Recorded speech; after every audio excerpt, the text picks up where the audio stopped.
भले राजा का दुख। एक बड़ा ही समृद्ध और खुशहाल राज्य था। इस राज्य का राजा बड़ा ही साफ दिल का, सेवाभावी और भगवान में अटूट विश्वास रखने वाला था। राजा को किसी चीज की कोई कमी नहीं थी। राज्य के सारे लोग राजा से बहुत प्यार करते थे और उसका हर कहा किसी हुक्म की तरह मानते थे। फिर भी राजा जैसे जैसे बूढ़ा होता जा रहा था, वो दुखी रहने लगा।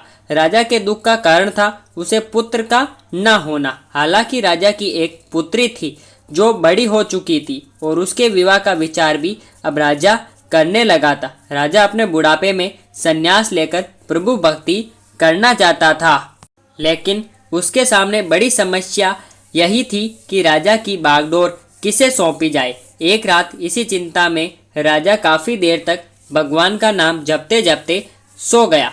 उस रात राजा को सपने में भगवान का साक्षात्कार हुआ और उसे उसकी सारी समस्या का समाधान मिला।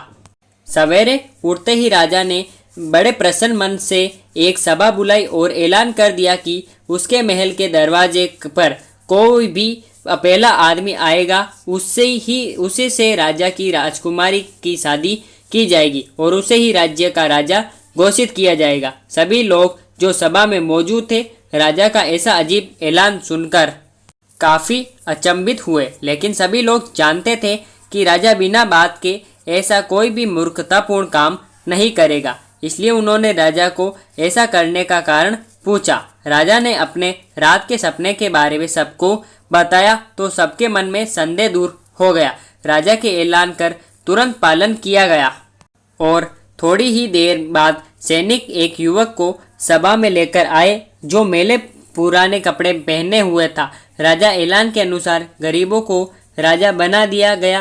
राजकुमारी से उसकी शादी भी कर दी गई। कुछ ही दिनों में ढूंढा राजा अपना सब कुछ त्याग करके प्रभु भक्ति के लिए सन्यासी बनकर जंगलों में चला गया। धीरे धीरे नए राजा ने राज्य का सारा भार संभाल लिया और बड़े अच्छे से शासन करने लगा।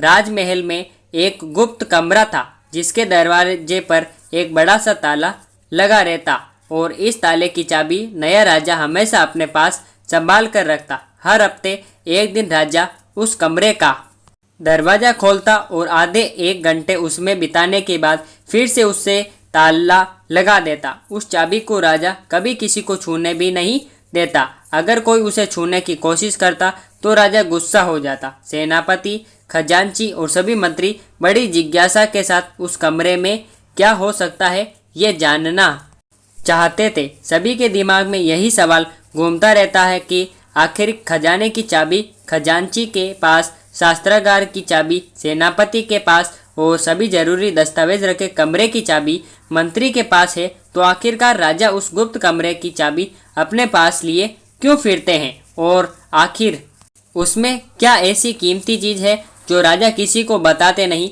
इन सभी के लाख कोशिशों के बाद भी राजा ने कभी भी उन्हें उस कमरे में क्या है उसके बारे में नहीं बताया। इन सभी ने जाकर इस बात की खबर रानी के कानों तक पहुंचा दी। रानी को भी जिज्ञासा हुई कि ऐसी कौन सी रहस्यमयी बात है जिसे राजा अपनी धर्मपत्नी से भी छुपा रहे हैं। रानी ने राजा से उस रहस्य को जानने के लिए हट पकड़ लिया। रानी ने खाना पीना सब त्याग कर दिया। आखिरकार स्त्री हट के आगे राजा को हार माननी पड़ी। राजा रानी, मंत्री और सभी सभासदों के साथ में लेकर उस कमरे के पास पहुंचा और पहली बार सबके सामने उस कमरे को खोला। सभी देखकर हैरान थे क्योंकि उस कमरे में कुछ भी नहीं था सिवाय एक फटे पुराने कपड़े के जो दीवार पर टंगा हुआ था। मंत्री ने फटे कपड़े को अपने हाथ में लेते हुए राजा से कहा, महाराज, यहाँ तो इस फटे कपड़े के सिवा कुछ भी नहीं है। तब राजा ने कहा, यही तो मेरा सब कुछ है। जब जब मुझे किसी वस्तु का घमंड होने लगता है या जब मैं अपने आप को दूसरों से उत्तम समझने लगता हूँ, तब मैं इस कमरे में आकर अपने इन फटे पुराने कपड़ों को देखता हूँ और मुझे याद आ जाता है कि जब मैं इस राज्य में आया था तब मेरे पास इनके अलावा कुछ भी नहीं था और मेरा सारा घमंड खत्म हो जाता है। Moral of the story. दोस्तों, ये कहानी हमें सिखाती है कि कैसे हम अपने भूतकाल को याद रख कर वर्तमान में गलतियां करने से बच सकते हैं। समय हमेशा बदलता है, इसलिए हमें ये हमेशा ध्यान रखना चाहिए कि अगर आज हमारे पास सब कुछ है तो वो हमेशा के लिए हमेशा नहीं रहने वाला। इसलिए हमेशा नम्र बने रहना चाहिए।